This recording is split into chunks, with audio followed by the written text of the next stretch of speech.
Hello everyone. I'm having a cup of tea and trying to convince the cat to come and sit with me. He won't. He's sniffing all the piles of books because I've been moving things around in my study, and clearly it's fascinating to cats. This is going to be the last video in my series of possible contenders for this ridiculous, eclectic, obtuse and rare secondhand book club for the summer that me and Bernard Socks are organising in reaction to all the bright, shiny, hyped up book clubs that you get everywhere else.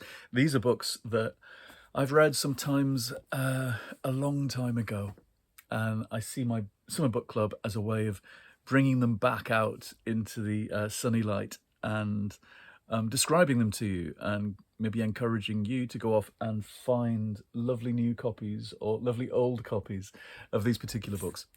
So I've been reading Here Comes Socks now, because I'm going to start reading and he likes it. I've been reading little bits of them. This is the first one for today. This copy is called The Secret of NIMH by Robert C. O'Brien, but of course the book originally was called Mrs. Frisby and the Rats of NIMH. That was the movie adaptation, the cartoon version in, I think, 1982, which was the year that I read the book. I think we had it at school at some point. The book is actually from 1971. Right, I'm going to read you a little bit. "Stop where you are," said the rat. "How did you get in here?" "I walked in," said Mrs. Frisby, keeping her voice calm with an effort. "I found a branch with the thorns smoothed off. I pushed it back and found—" "I know," said the rat, rather rudely. "And now walk out again. You aren't allowed in here." He moved a few inches towards her, planting himself between her and the entrance. She noticed how powerful his muscles looked under his glossy coat. How much? He would almost be a match for Dragon. Almost, but not quite. "Go on," he repeated. "But I have a reason. I don't care what you have. Go away. You're small. I wouldn't want to hurt you." "Are you Justin?" Mrs. Frisby inched back as the rat inched forward. "I'm Brutus. Justin's not here." That was reasonably obvious, Mrs. Frisby thought. The rat named Brutus added, "You know Justin." "No," said Mrs. Frisby. "That is not exactly. If you don't know him, how do you know his name?" Brutus sounded puzzled, and Mrs. Frisby observed that although he was greatly oversized and muscular, his eyes were bright enough. He looked very young. The blurb. "It's vital for Mrs. Frisby to move her family of mice before the family ploughs the field and destroys her home. But her youngest son is ill." It's Timothy, isn't it? That's amazing. After all those years, I think the smallest, illest mouse is called Timothy. 42 years ago I read this.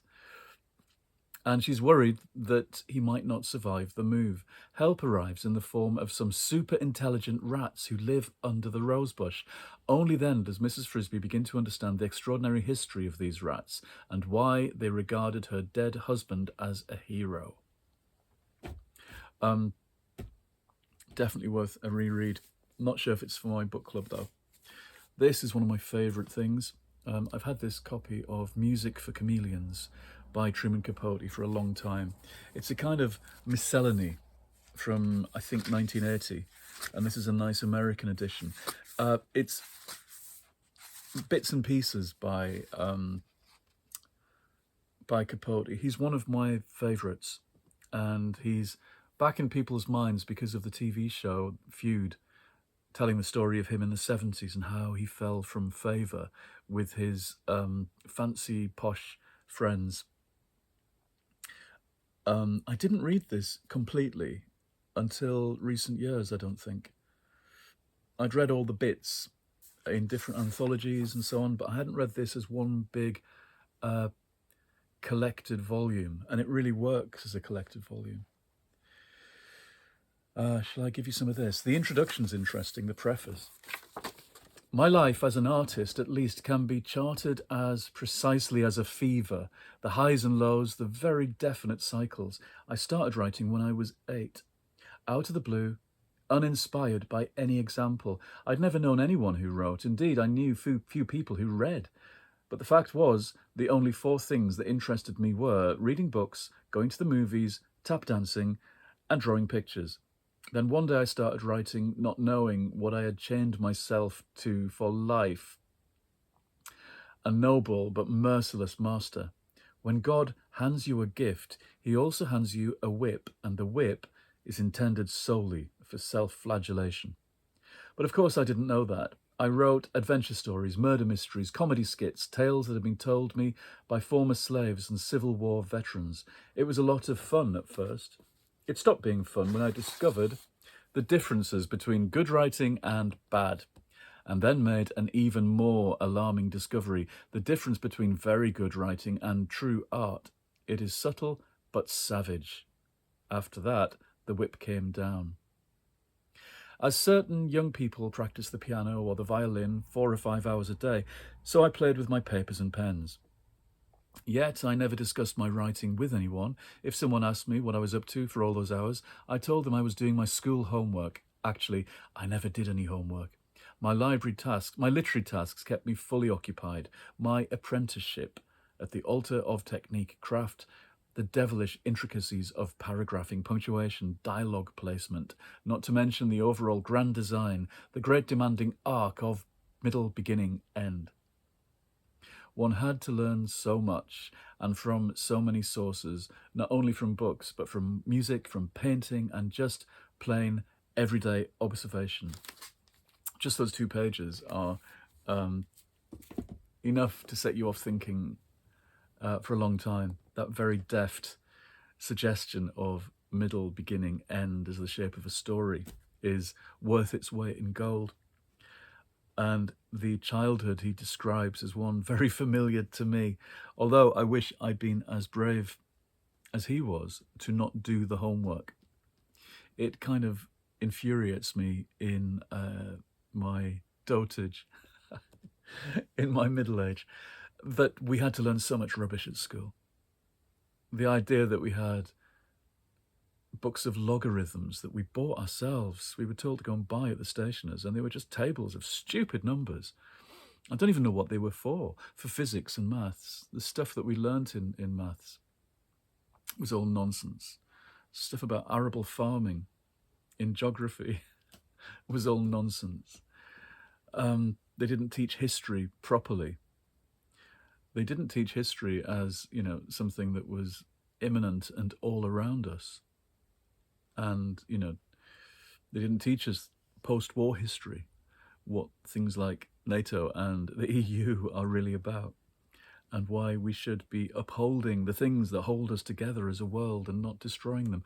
I wish education hadn't been deracinated and ruined in the way it had. But we were taught a lot of nonsense. For myself, I would have spent all my time practicing writing just like Capote there, and I would have read more.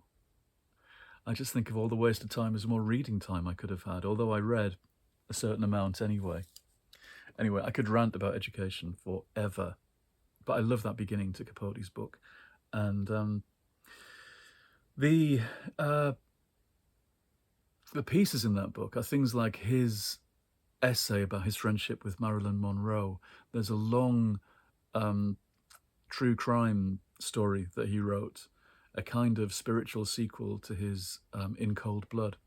There's, I think that the piece about, there's a piece about Tennessee Williams and Marlon Brando in there as well. And the fantastic essay about spending his day with his cleaning lady, going to all of her jobs with her. Anyway, that's a contender as well for a summertime reread. I'm not sure what year it was that I sat and read it from beginning to end. It was a year of, 21, not so long ago. Maybe I'm not ready for a reread yet. Another kid's book. Edward Eager was a name that I'd forgotten about. Look at that cat. It's like socks. Like socks. It's not bothered. This is a 2012 I read this. And look, a town library copy in Wales somewhere. Now, the blurb. There's 2 blurbs. Summer holidays which should be the best time of the whole year, seemed quite unsatisfactory to Jane and Mark and Catherine and Martha. All their friends went off to stay at wonderful holiday places, but because they were fatherless and their mother had to work hard, the 4 children had to stay in the American city of Toledo and find what amusement they could. Books from the library helped a lot, particularly the magic books of E. Nesbit, though the 4 children couldn't help wishing something exciting would happen to them the way it did to book children. Then, one day, Jane picked up what she thought was an ordinary coin, and in no time at all, strange things began to occur. No sooner had Jane said, "Why doesn't anything happen around here? I wish there'd be a fire," than the fire engines went darting by. When her mother borrowed the coin for her bus fare, she had an extraordinary adventure and was driven home by Mr. Smith, someone she'd never laid eyes on until that night, but who was to become very important to the family. Jane was the first. This is a long blurb. It's telling all the story. Half Magic is the book. I'm going to read a piece at random. Right. Oh. Okay. That doesn't make sense. It's very well picking things at random, but there's a bit with Merlin. Merlin spoke a word in King Arthur's ear. King Arthur nodded. He rose, offered an arm to Guinevere, and led her from the stand. Merlin spoke another word, this time to the attendant knights. They began clearing the people from the field.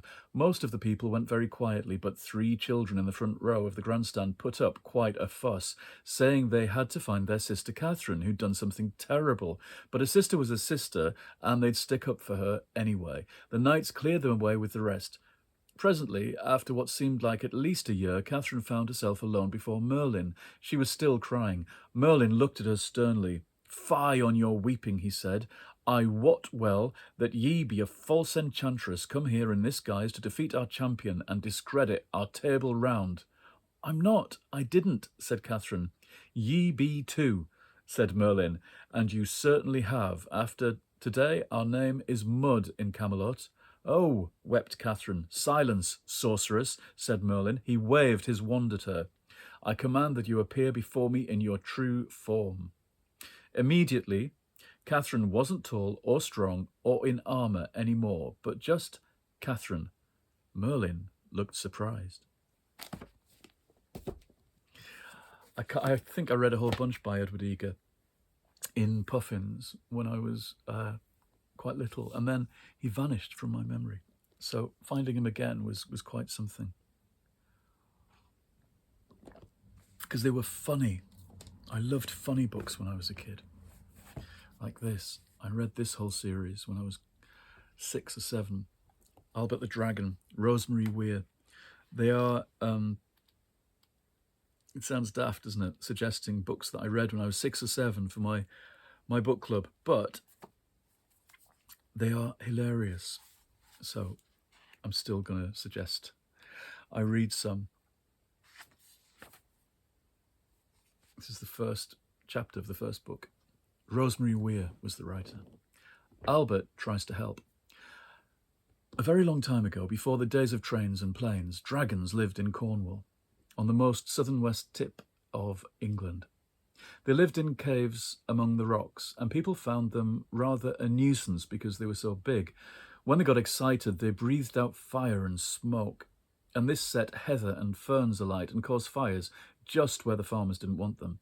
Then, too, they used to carry off sheep for their dinner, and some people believe they took children also. Whether this was true or not, it was a very useful thing to threaten children with, and parents used to say, "If you don't behave, the dragons will get you." Now, just outside the little village of Tregunna Cove, there lived one particular dragon called Albert. And he hated to hear people tell their children, "The dragon will get you," because in this case, at least, it wasn't true. Albert was particularly fond of children, and he certainly wouldn't have eaten them because he happened to be a vegetarian and ate only grass and small trees and sometimes seaweed for a change. It was a great grief to Albert that he was never able to make friends with any of the children from Tregunna Cove because most of them, being particularly good children, none of them being particularly good children. They all ran away screaming as soon as he approached. He used to spend hours lying on the rocks outside his cave watching the children playing in the village far below and wondering how he could make them understand he meant them no harm. But dragons, although large animals, had very small brains, so he never got any further than saying to himself in a rather whining voice, I wish they'd be friends. I wish they'd come and play. I'd love to invite a nice little girl to tea, even a nice little boy. We could play bonfires, all children like that. And it's one of the few things I'm really good at. I wish they'd be friends. And then he'd start all over again. One night, about 9 o'clock, Albert was wandering on the moor outside the village when he saw a light in the downstairs window of a farmhouse. That's the beginning of it, anyway. What's really funny is the waspishness of lots of the characters. The sea serpent, especially, that comes in later on. These early ones are illustrated by Quentin Blake in the 60s. And the sea serpent, as I remember, was very funny. And he used to fight with Albert. Oh, look at these drawings. I had to fix this with tape. You can see the book is only just holding itself together. Yes, I could carry on. I think they boil the sea serpent in the water. That's right, they kind of cook him at the end of this chapter because he's so awful.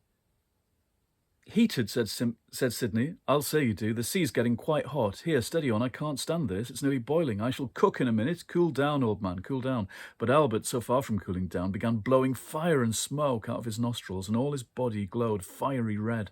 The sea around them both began to bubble and boil. Help, panted Sydney. This is frightful. This is worse than the tropics. All right, Albert, you win. You want to get rid of me, and you have. I'm off. And he began to swim with all his might away from Tregunna Cove and out into the open sea. Albert roared with laughter, and then, treading water, he put his claws each side of his mouth and yelled, Hi, Sydney, fried fish, fried fish, fried fish. It's the kind of thing that would have made me hysterical as a child. It's so bad, so cruel. Okay, time to just suggest a couple more. Look at this. I read this when I was little because it was on my mum's bookshelf. Trouble at the Rovers, the second of the Coronation Street novels based on the Granada TV series. H.V. Kershaw, who had been a script editor and writer of the show in the 60s. Let's read a little bit. Chapter 2. I like your daffodils, Mrs. Caldwell. It was the postman. Oh, they're past their best, said Minnie. You should have seen them a couple of weeks back. I see 'em 5 days a week, love, he said, and I still like your daffodils. Oh, of course, said Minnie. I'm forgetting you round every day. You're not by yourself, you know. We tend to disappear, us postmen. Now, I don't know how big a reader you are, but there's a man as writes detective stories called G.K. Chesterton. He's dead now, mind, but he wrote one about a criminal who dressed up as a postman, and folk were so used to seeing him around that they never even mentioned him when they were asked if they'd seen anybody. Sounds a bit like me, said Minnie. Not noticing postmen, you mean? No, not being noticed myself. It was a warm spring morning, and even the ever-present urban haze could not hide the unclouded blue of the sky. The slightest breeze blew through the streets, and the children darted along the pavements on their way to school, escapees from the cocoon of winter. The postman smiled benignly as they hurtled past, schoolbags swinging. Are you not so busy these days? He turned at Minnie's question. Not as busy as we were, love. Not by any means. I put it down to this twopence halfpenny post. It's a lot to pay. And to cap it all, they keep pulling my houses down, don't they? There's a lot of demolition. Too much, if you ask me. He paused, considered, decided. I was going to ask you, Mrs. Caldwell, I don't like saying anything in Coronation Street. It might start gossip, but I know you've got a wise head on your shoulders, and you're just far enough away to be detached, as it were. Minnie waited patiently. He went on, clearly gossiping. I love that about G.K. Chesterton. And poor Minnie, feeling that she goes unnoticed. That makes me want to reread that. It's a long time since I read those books. I must have reread them in my 20s. Now, here's a novel called Lummox by Fanny Hurst. I read this when I was 18. Jonathan Cape published this. And it begins with a dictionary definition of the word lummox: a clumsy, stupid person, an awkward bungler, colloquial. Now, this was suggested to me. Now, it's a novel from 1924.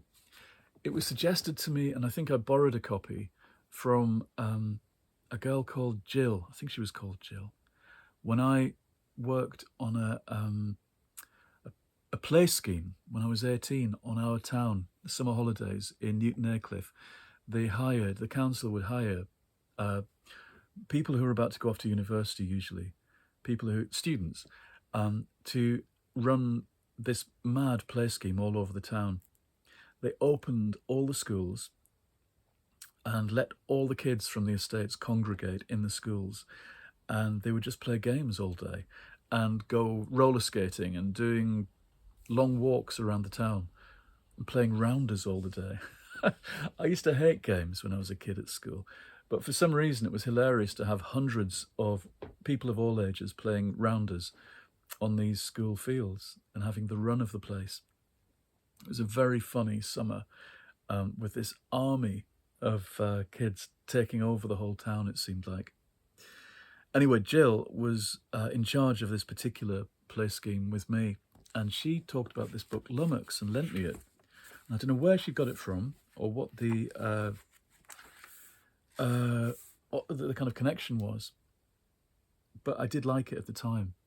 I think it's about, from what I remember, it's about a domestic servant in the 20s. Maybe I'll just read the beginning. There's no blurb because it's an old hardback with the dust jacket missing. Nobody quite knew what Baltic bloods flowed in sullen and alien rivers through Bertha's veins, or cared, might be added. Bertha least of all. She was 5 feet 9.5, of flat-breasted bigness, and her cheekbones were pitched like Norns, little tents. There must have been a good smattering of Scandinavian and even a wide streak of Western Teutonic, Slav too, because unaccountably she found herself knowing the Polish national anthem, recognised it with her heart as it rattled out of a hurdy-gurdy. In her carpet bag, an outlandish one with a steamship stamp on it, were a bit of Bulgarian embroidery, a runic brooch, a concertina with a punctured bellows, and an icon in imitation mosaic, old world. And yet Bertha had been born in a furiously dark sailor's lodging house in Front Street, where New York harbour smells of spices and city garbage rides by to the dump on barges. One of these frightening emergency births of rusty instruments, midwifery, and a sinister room made more terrible by the travail of her coming, of no particular father, although the Chinese seas could probably have yielded up the secret of his rollicking lane, and a dead mother. She had died 2 minutes before Bertha was born. Annie Verneberg, landlady of the Sailors' Lodging House, who reared Bertha those first dozen years of her life, that were sopping wet with scrub water and soft soap. There's Jeremy sneaking about in the hallway. Horrid scuttling rat-like things that Annie Verneberg knew. Born of a dead mother, secrets of the grave you'll utter. The couplet could run down Bertha's spinal cord like a mouse. I don't know any secrets of the grave, Annie. You do. They're written on your face. You've got a look in that wide place between your eyes like the sound of a clump of dirt falling on a coffin. You're as full of secrets as a cow's tail is full of burrs. There's a gothic tinge to that I'd forgotten about, and I'd forgotten that it was set in New York as well. For some reason I thought it was an English novel. So that's a kind of strange one to remember and think about. An awful long time ago that I read that. Right, so that's my pile of suggestions from today. That's quite a lot. There's about 6 more suggestions. I think of all of them, I'd be tempted to, for myself, to reread Albert the Dragon, or maybe Edward Eager. There needs to be at least one kids' book, I think, in this set for the summer book club. At least one kids' book. Yeah, proper summer reading. Okay, I'm going to go now. Socks is fast asleep. Do press like below and all that subscription stuff. Anyway, goodbye. I'll see you again soon in the next episode. Goodbye.